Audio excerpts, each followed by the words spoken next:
नमस्कार, मैं रुस्तम सिंह राणा और आप देख रहे हैं थारू समाचार। आज हमारे साथ हैं नानगमता के लोकप्रिय विधायक डॉक्टर प्रेम सिंह राणा जी, जिनसे हम चुनावी जो सियासत चल रही है, उनके ऊपर चर्चा करेंगे और विकास कार्य जो इनके माध्यम से किए गए हैं, उन पर भी आपको ये बताएंगे कि किस तरह से जो इनके प्रोजेक्ट्स हैं, वो अभी चल रहे हैं और भविष्य में क्या-क्या योजनाएँ में जो आप जो है काम करने वाले हैं, अमल करने वाले हैं। सर, सबसे पहले तो आपका स्वागत है थारू समाचार में। थारू समाचार परिवार को मेरी ओर से बहुत-बहुत शुभकामनाएँ और बधाई। मैं उनको धन्यवाद देना चाहता हूँ कि आज नानकमता विधानसभा के विभिन्न विकास कार्यों के बारे में आप लोगों ने जानने का एक मौका दिया है। सर, ये अपन हमारा जो इंटरव्यू रहेगा, ये थोड़ा चलते वक़्त हम करेंगे, ठीक है? सर, तो मेरा ये सबसे पहला सवाल रहेगा, जिस तरह से 3 कृषि कानून जो हैं वापस लिए गए केंद्र सरकार के द्वारा, अ, तो क्या आपको लगता है कि ये कानून जो हैं पहले वापस लिए जाने चाहिए थे, जिससे जो एक तरह से किसान जो तबका था, जो नाराज़ था, जो 703 मौतें 700 के करीब जो मौतें हुई हैं, उसका कहीं न कहीं नुकसान होगा या क्या मतलब आप इसे कैसे देखते हैं? देखिए, मैं केंद्र सरकार का बहुत धन्यवाद करना चाहता हूँ कि आपने जो 3 कानून जो वापस लिया है, किसानों के हित को और किसानों की समस्या को समझते हुए ये निर्णय लिया है, ये स्वागत योग्य है।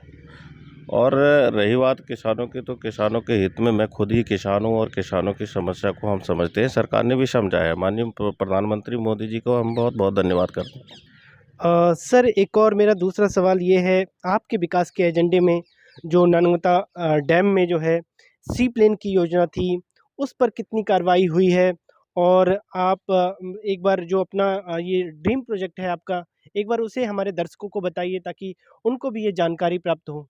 देखिए रुस्तम भाई, नानकमता पर्यटन की दृष्टि से ये हब माना जाता है और पूरे एशिया में वर्ल्ड का दूसरा गुरुद्वारा है ये। और इस गुरुद्वारे में बहुत बड़ी संख्या में लोग दर्शन करने आते हैं। जब गुरुद्वारे में मत्था टेकते हैं तो उसके बाद नानक सागर बांध में भी जाते हैं। और नानक सागर बांध एक ऐसा हमारा सागर है जो इस इलाके में कहीं ऐसा है नहीं। लेकिन जब हमने सी प्लेन की बात करी थी, तो उस समय कई एजेंसियों को हमने ये बात करी थी। उसमें पर्यटन मंत्री सतपाल महाराज जी और माननीय मुख्यमंत्री जी के द्वारा हमारी बैठक हुई, जिस बैठक में मैं भी मौजूद था। उसमें हम लोगों का सी प्लेन उतारने का जो मेन मकसद, सरकार भी पर्यटन को बढ़ावा बना देने के लिए लगातार प्रयास कर रही है।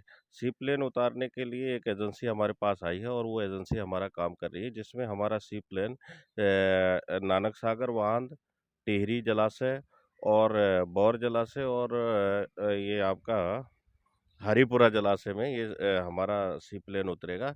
इसके लिए सारी जो प्रक्रिया है वो गतिमान है। माननीय मुख्यमंत्री जी ने आश्वस्त किया है और हमारे पर्यटन मंत्री ने भी इस पर प्रोजेक्ट बनाने के लिए शासन को अनुमति दे दी है। सर, जिस तरह से अभी हमने देखा कि अभी एकलव्य विद्यालय का जो है खटीमा में जो है उद्घाटन हुआ, भव्य तरीके से जो है सीएम साहब भी पधारे और जिससे यहाँ के जो जनजातीय बच्चे हैं, कहीं न कहीं उनके लिए एक बहुत बढ़िया व्यवस्था की गई है शिक्षा के द्वारा।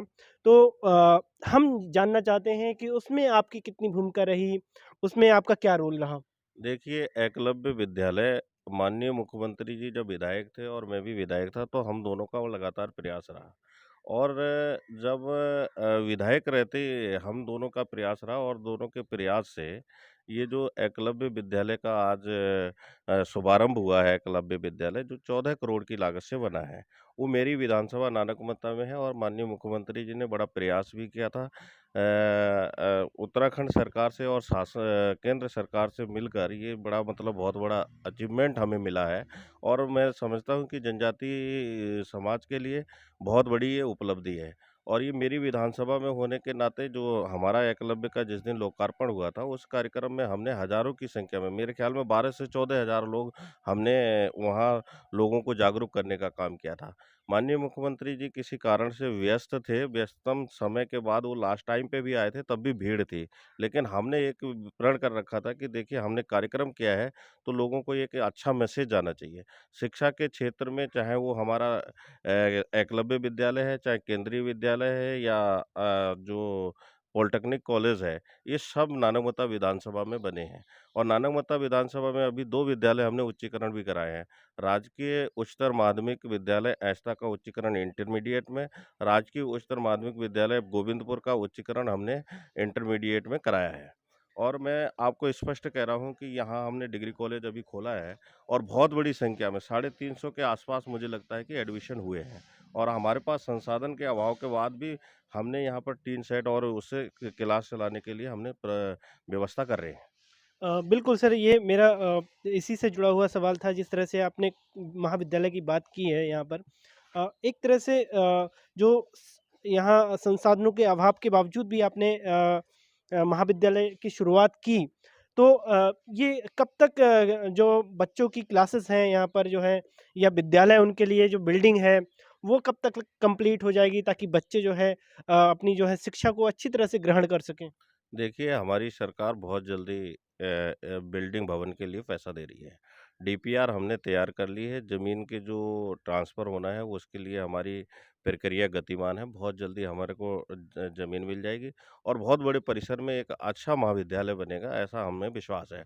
जब तक विद्यालय परिसर नहीं बन पा रहा है, तब तक ये टीआरसी में मैं 3 टीन शेड बना रहा हूँ।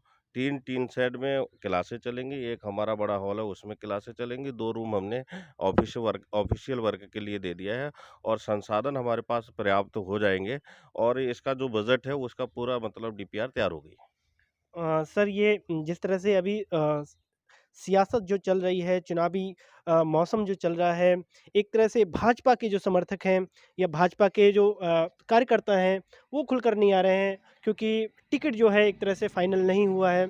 उसको लेकर आप क्या कहेंगे? देखिए, टिकट देना पार्टी का काम है, हाईकमान का काम है और हम लोग भारतीय जनता पार्टी के कार्यकर्ता के रूप में भारतीय जनता पार्टी से मैं 2 बार विधायक बना।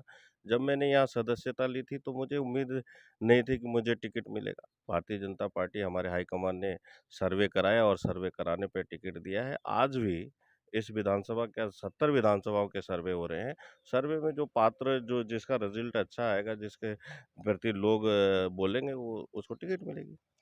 सर, मेरा अंतिम सवाल ये है, आपके माध्यम से कई क्रांतिकारी जो काम जो है युद्ध स्तर पर जो है काम पूरे हो रहे हैं।